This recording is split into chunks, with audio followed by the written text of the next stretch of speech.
Un peuple, il n'y a que lui qui peut changer les choses.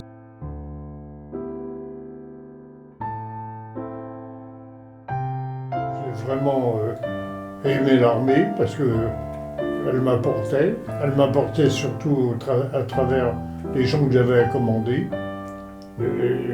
pour de choses à m'occuper, leur armement, leur bien-être, leur courrier, les différents trucs, comme un petit village, comme un petit... C'est une famille. Hein, une petite famille. C'est une famille, l'armée. Et ils me le rendaient bien.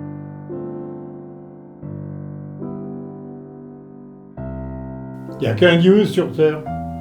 Il est pour tous. Pas la peine de le couper en morceaux et puis en donner un petit bout à celui-là, un petit bout à l'autre. On n'y croit Je pas, crois. mais bon...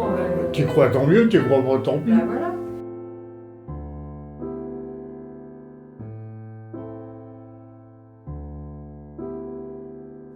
Et je regrette, moi, la République, pour moi, c'est indestructible. C'est d'abord la République. Après, c'est vos religions.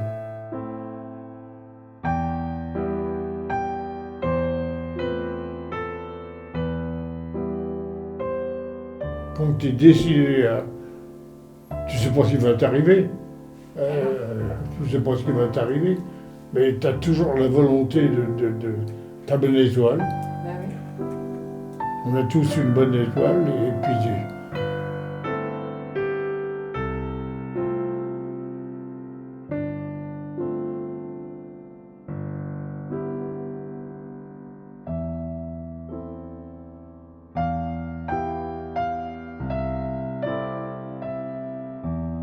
Monsieur Duval, bonjour.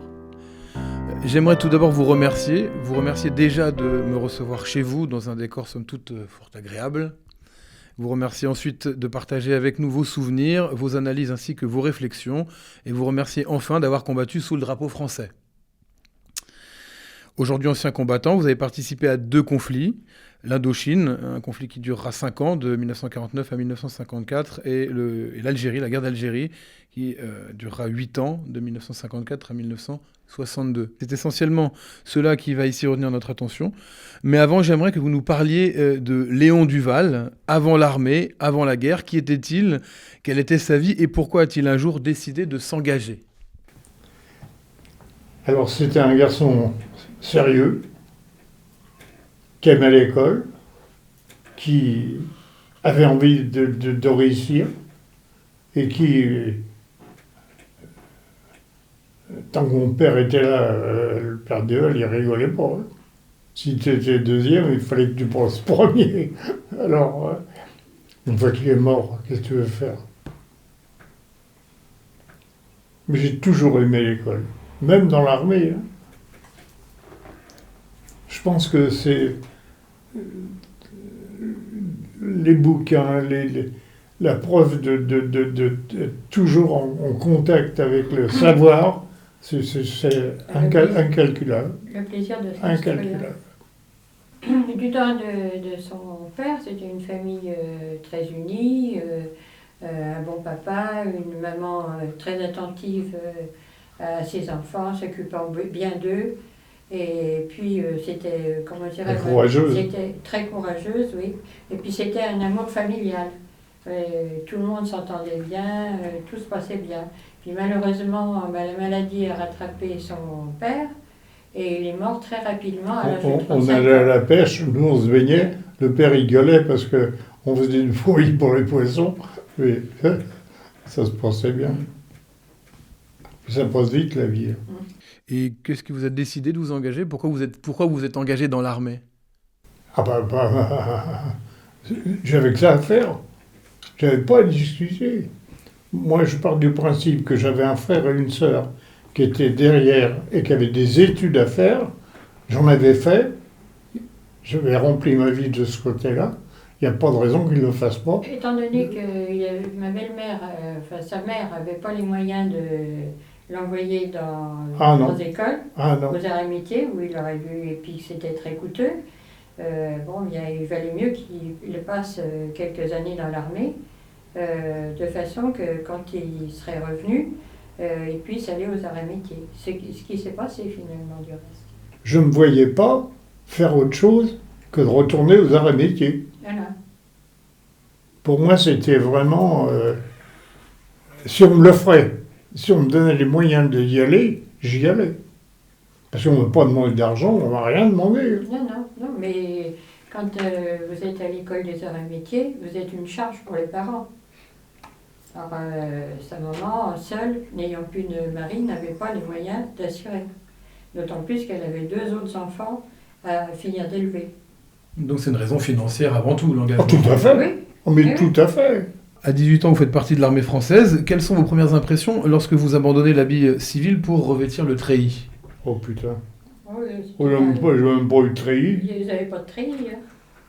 Même pas eu de treillis. Tant que je suis resté en France avant de partir en Algérie, je ne sais même pas si on m'a donné les fringues. Vous êtes resté très peu de temps en France. Avant de partir en Algérie, tu es resté quoi? Juste signer le Ils t'ont contrat. donné l'habit de matelot qui donne quand... J'ai jamais eu d'habit marin. Jamais. Si, j'en ai eu une fois. La marine, ils vous donnent des fringues, mais c'est vous qui les payez. Oui. Vous aviez une image de la France, une image de la nation. Pas une belle image. Ouais. Pas une belle Et image. est-ce qu'elle a évolué après tout ça, après la guerre? Rappelez-vous, vous n'étiez pas né. Mais l'Indochine, tous les généraux, tous les comment dirais-je moi, les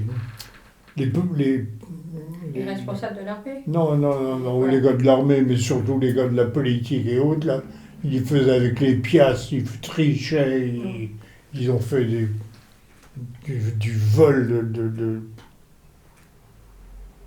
Nous, on était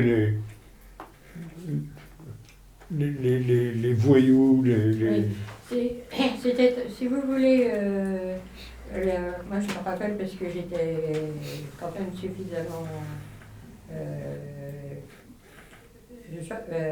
adulte, enfin, j'étais jeune fille, mais j'étais en voie de devenir adulte.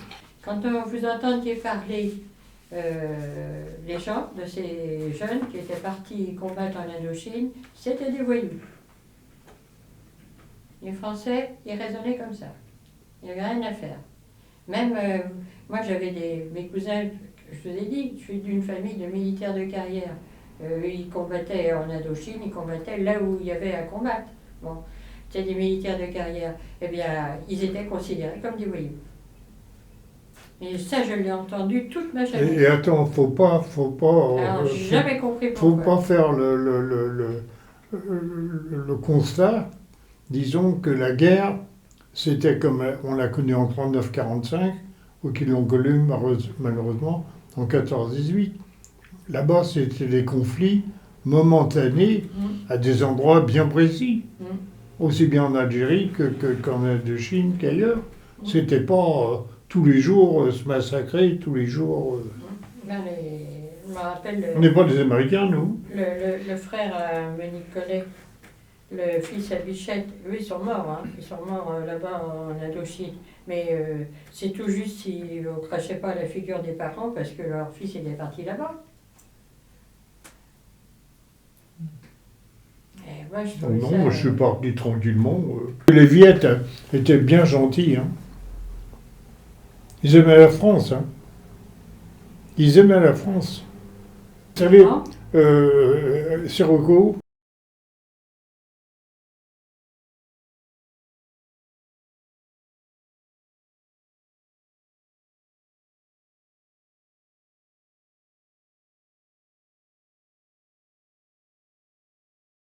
c'était pour nous, jeunes gens. C'est là où vous êtes parti, une fois que vous êtes engagé, vous êtes parti à Sirocco, c'est bien ça? Ah oui, c'est ça. C'est un bagne. Hein. Pour la formation. Hein. C'est un bagne.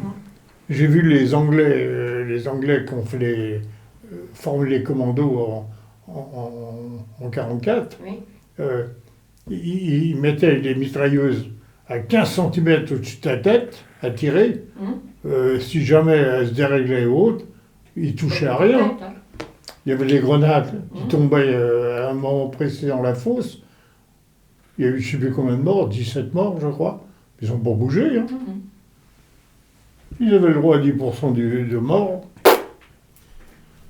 Et donc très vite, vous allez avoir envie de bouger, vous partez donc sur le premier théâtre en Indochine, c'est bien ça? Alors, quand on a fini, qu'on a notre béret vert et qu'on a fini tout, qu'on a le diplôme, on a tout ce qu'on désirait ou qui nous promettait, il n'y a plus qu'à signer le papier et puis vous venez en permission. On est venu en permission au moins 2 mois. Et puis après, vous reprenez un bateau, puis tu embarques à Marseille ou à Toulon, et puis tu fais le canal de Suez, tu fais Bombay. Est-ce que vous pouvez nous parler un petit peu de ce qui s'est passé à Ninh Binh? Alors, je le dis mal, Ninh Binh, la bataille de Ninh Binh. Votre premier... C'était ni plus ni moins que... On a reçu un message de l'Amirauté, comme quoi les Viettes étaient encerclés par les troupes françaises, et qu'ils avaient réussi à faire une tranchée, un trou, ils ont fait et qu'ils avaient, le soir même, attaqué ce trou pour évacuer leurs 50 000 qui étaient là. Manque de peau, on est arrivé plus tôt, on est arrivé vers midi.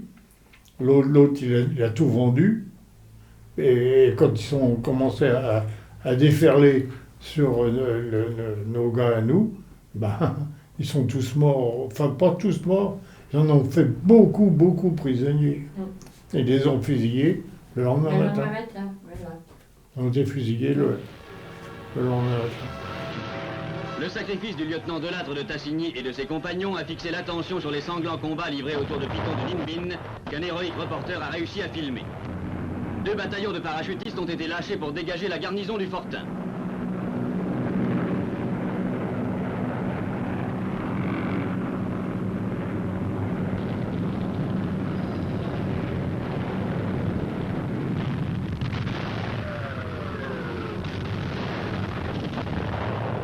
Puis, tandis que l'artillerie pilonnait le poste, un groupe mobile franchissait le Dai.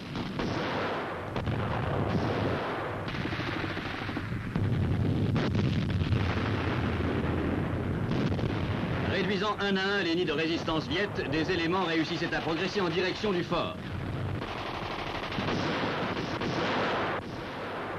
Après plusieurs heures de combat acharnés, les Viettes commençaient à se rendre et à travers les ruines en flammes des ouvrages avancés, les avant-gardes françaises reprenaient pied dans Ninh Binh.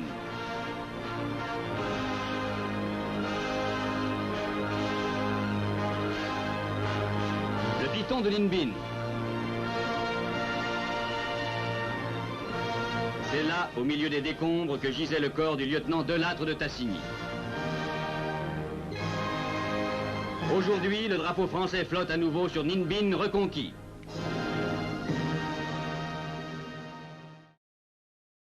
Ils arrivent de Chine, et puis de Chine, ils ont été montés à bloc pour se battre, montés à bloc, et qu'on a terminé la guerre, quoi. Mais disons, c'est la guerre.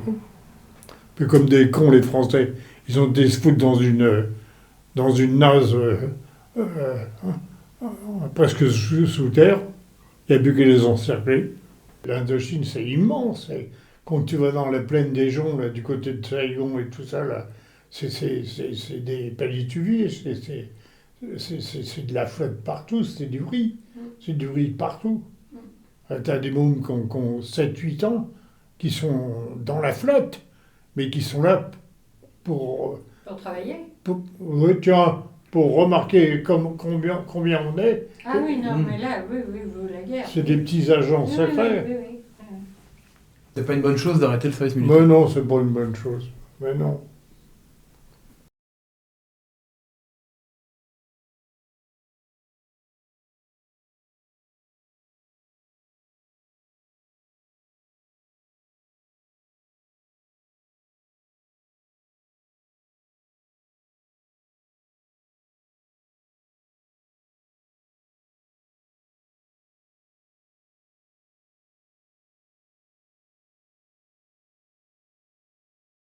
Surtout dans le contexte actuel. Parce que pour vous, ça a apporté quoi de plus? Une rigueur, un amour du pays peut-être aussi. Oui, tout est recevable. Parce que, déjà, se lever le matin, ils ne savent pas ce que c'est que lever le matin.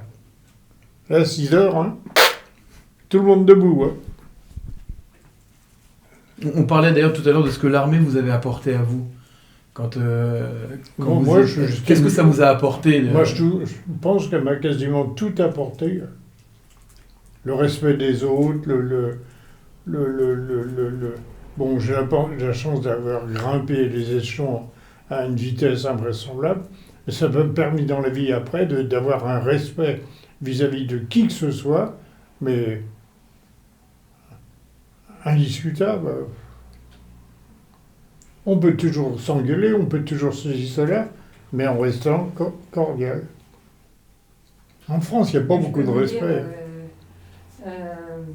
Moi, j'ai travaillé toujours dans les groupes bancaires. Ce que les gens arrivent à faire à l'heure actuelle avec les policiers. Un policier, c'est quand même quelqu'un qui est à respecter. On leur crache dessus, on leur envoie des cailloux sur la gueule, ce qu'ils ont fait aux Champs-Élysées. Le Français n'est pas méchant sans ça. Il est con. Mais il n'est pas méchant. Alors quand ils sont en paquet, puis qu'ils ont un coup dans le nez, alors là... Non, la France... Enfin, c'est le monde, je crois. C'est pas que la France. Le monde est malade. Mais regardez, je reviens à ce que je leur dis quand aussi bien la mosquée qu'ailleurs, l'Algérie, ils voulaient tout casser. Pendant un mois, là, ils ont voulu tout casser. Qu'est-ce qu'ils ont cassé? Rien du tout. Ils se sont pris un coup de pied au cul, et puis... Ça aurait dû pareil chez nous. Ben oui. Ils ont cassé à droite, à gauche. Les gilets jaunes, ça aurait foutu l'armée, moi. Les gilets jaunes qui étaient là, qui bloquaient l'autoroute, on n'a jamais pu prendre l'autoroute. Ah, mais moi, ça aurait été moi, je leur rentrais dans la gueule. Je leur rentrais dedans. Ça c'est se permettre des choses. Ils ne savent pas il peut avoir au bout de leur route un malade ou un truc quelconque. Ah oui, mais il y en avait. Mais ils s'en foutent, ils pensent qu'à leur gueule. Mais j'en ai vu là. Ils sont pas venus me chatouiller à Évreux.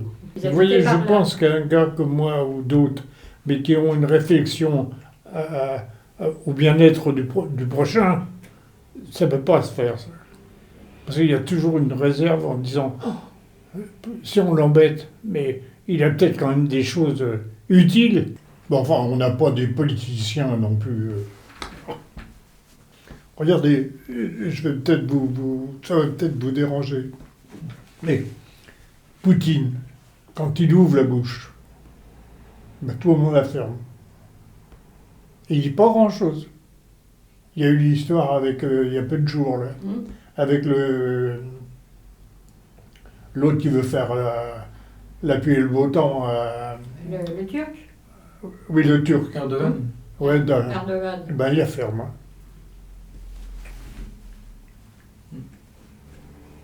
Non, ça ne me dérange pas du tout. Non, mais on a besoin de gens comme ça. On a besoin de gens comme ça. Parce qu'il est honnête, là-bas. Il était dur avec son pays, sans aucun doute, bien que s'il n'était pas dur, il aurait peut-être des problèmes aussi, lui. Tu connais bien Macron. C'est un petit mignon. Il est tellement transvahuté de droite à gauche, il en prend partout.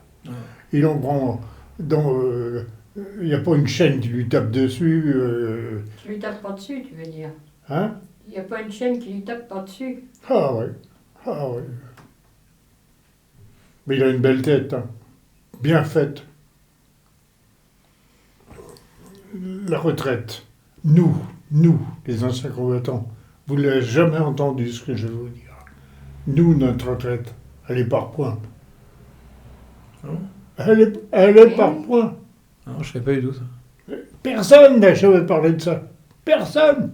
Oui, c'est vrai que c'est pas forcément le truc qu'on entend, sur BFM, quoi. On n'est pas malheureux. On a 2 points de temps en temps, mais 2 points. Ça marque. Oui. Paradoxalement, il y a une certaine humanité parfois aussi en pleine guerre. Tout à fait. Et ça, on ne le met pas sous... Et d'un côté comme de l'autre. Voilà, on ne le met jamais en exergue. J'ai 32 débarquements. C'est pas un, 32 débarquements. Je peux vous jurer sur la tête de mon épouse, on arrive à 4h le matin. 4h, 4h30, 5h. Hein. Il y a des guetteurs. Et bien quand vous tombez nez à nez avec lui, le gars il braille. Moi de mon côté, je braille également. Et tout le monde s'en va. Il se borde d'un côté, moi je me borde de l'autre. Hein. Mais on ne cherche pas à se tuer. Hein. Et vous m'aviez raconté cette histoire où les petits jeunes qui arrivaient sur le fond avaient mis un obus, alors qu'il y avait déjà un obus, que ça avait éclaté, puis qu'on vous avait laissé partir finalement pour embarquer vos morts. Ouais, mais ça, c'est les gamins, c'est ton petit cousin, ça. Oui. Le gosse, ils n'ont pas vu que l'autre n'était pas, pas sorti de l'affût, ils ont remis un autre. Oui. Bon, bah, l'autre, il a tout faussé. Il est au cimetière à Fréjus. Ah, il le mérite. Oui, oui. Mais enfin, c'est 12 gosses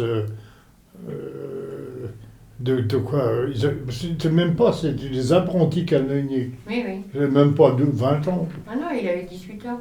Oui, c'est ça. Ça c'est de la faute du patron de l'affût, hein, du canon. Hein. C'est à lui de faire jeter un coup d'œil. Ça se voit quand l'affût, il y a encore un demi dans le genre. Mais ce qui est fou dans cette histoire, c'est que au lieu de vous tirer dessus, les ennemis qui étaient quand même qui vous surplombaient, je crois qu'ils étaient sur, enfin qui vous surplombaient, ils les surplombaient. Ils ramassaient leurs morts. Oui, voilà, ils leur ont dit d'aller ramasser leurs morts, alors qu'ils auraient pu les tuer. Donc c'est où il y a quand même une certaine humanité quand même, malgré tout. Les Viettes qui nous avaient encerclés, ils auraient bien pu nous tuer. Ils ont dit allez sauver vos copains qui sont. Ils croyaient qu'ils étaient effectivement la pièce a éclaté. Mais ils croyaient quand même qu'ils n'étaient pas tous morts. Tous morts. La guerre, c'est aussi ça. C'est pas seulement se tirer dessus. Exactement. C'est aussi ça. Exactement. Et c'est le plus beau à réciter que dire « Oh, j'ai tué 25 personnes. Ouais. » Absolument. Mais quand on est en guerre et qu'en face en face de vous, si vous êtes chrétien, il me semble que vous êtes chrétien, tout à fait. En face de vous, s'il y a des chrétiens, comment ça se passe? Comment on arrive Non, alors là, on n'y pense pas Je vais vous dire exactement, Ninh Binh, quand ils ont commencé à monter à l'assaut, il devait être 11h, 11h30. Moi, je suis dans mon trou et je prie. Je prie. Et les 3/4 des religieux, en fait, des gens qui croient en leur femme, à quel qu'il soit, vous rappelez autour de vous la personne qui peut vous aider. Non. Parce que on ne pense pas à tuer. Hein. Ouais. Non. On pense à s'en sortir. À survivre. À survivre. Oui. Et en parlant de Ninh Binh, vous êtes un survivant de Ninh Binh, puisque... Tout à fait. Et fier. Vous m'avez raconté l'histoire tout à l'heure. Parce que mort. Quand même pas beaucoup qui sont revenus. Ah non, il y a 17, dont 5 valides. Vous étiez parti combien? 94. Vous avez des anecdotes particulières à l'armée ou même en guerre? Oui, sur le quand je suis rentré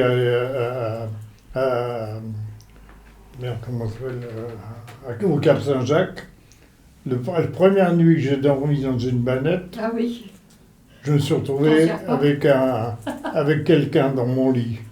Un boa de 40 mètres. Je cavale encore.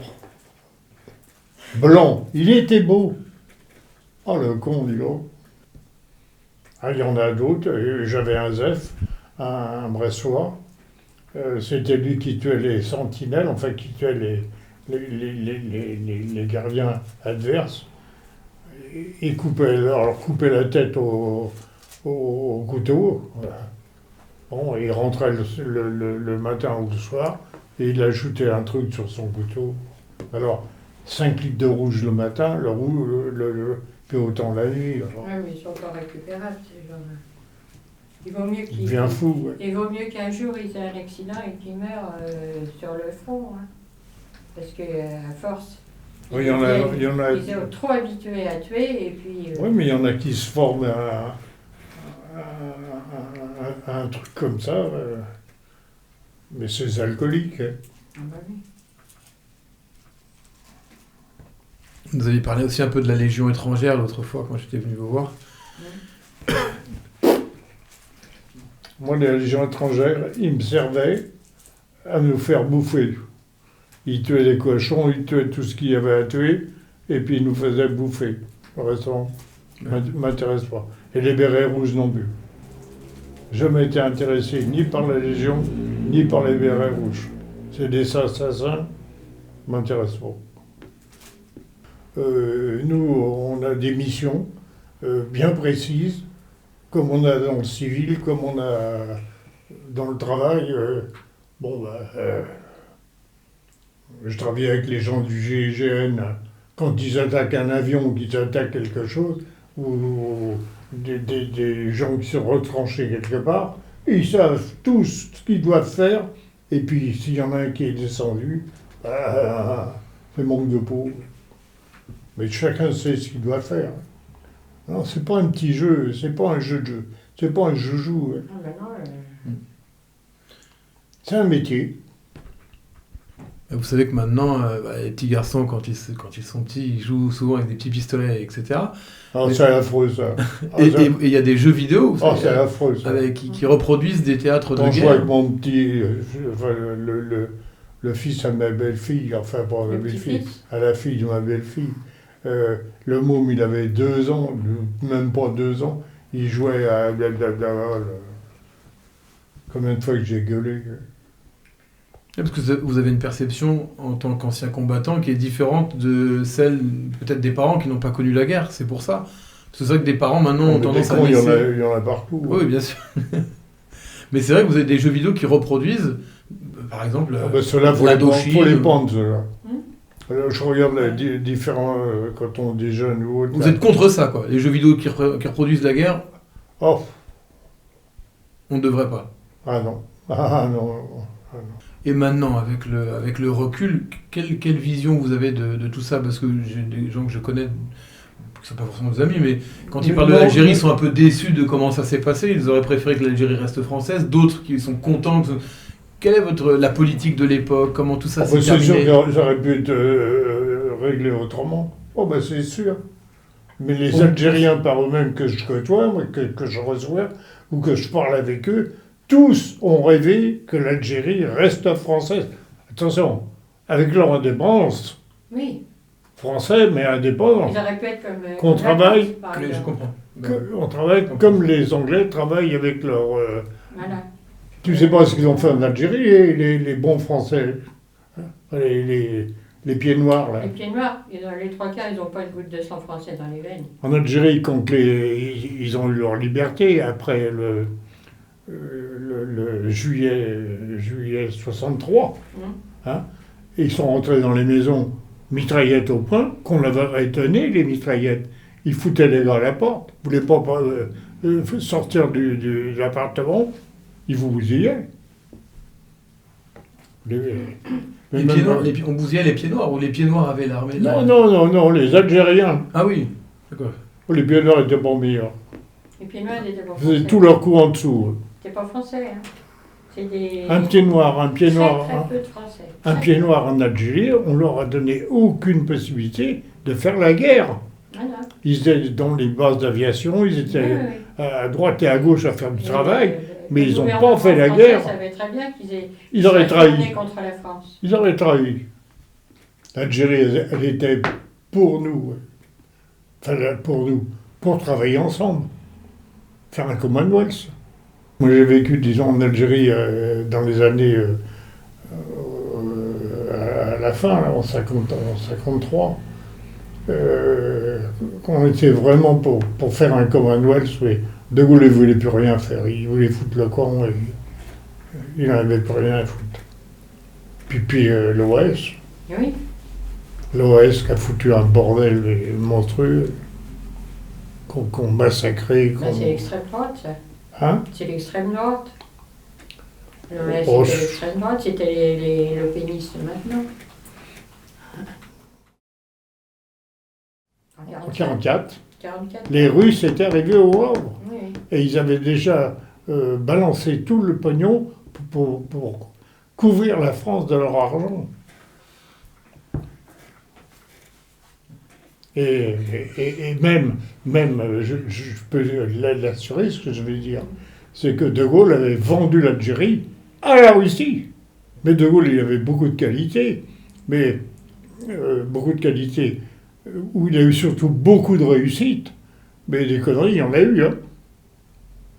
Et avec Churchill, il ne pouvait pas se voir. De Gaulle et Churchill, ils ne pouvaient pas se voir. Et la guerre d'Indochine, pour vous Ils sont bien, les Indochinois. Ils ont continué à travailler, à aimer leur famille, et puis à avancer.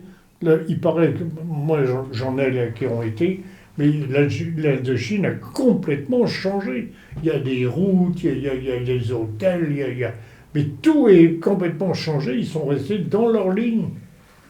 C'est des travailleurs, la Chine, où elle est maintenant. Elle est dans les toutes premières pays du monde. Du monde. Ils sont 3 milliards.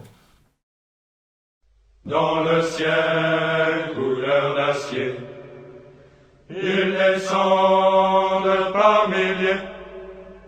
Ceux qui vont sur cette terre, lutter pour le vrai réveil.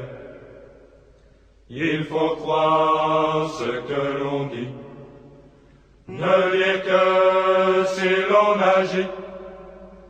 Être brave et être fier pour gagner son bel réveil. Ils sont parmi les meilleurs qui combattent et qui meurent pour l'Occident qui espère rester grâce au bel réveil. Il a laissé en mourant avec ses ailes d'argent une lettre pour sa femme, une lettre du Vietnam. Donne les ailes d'argent au fils quand il sera grand, qu'il soit brave, qu'il soit fier, pour gagner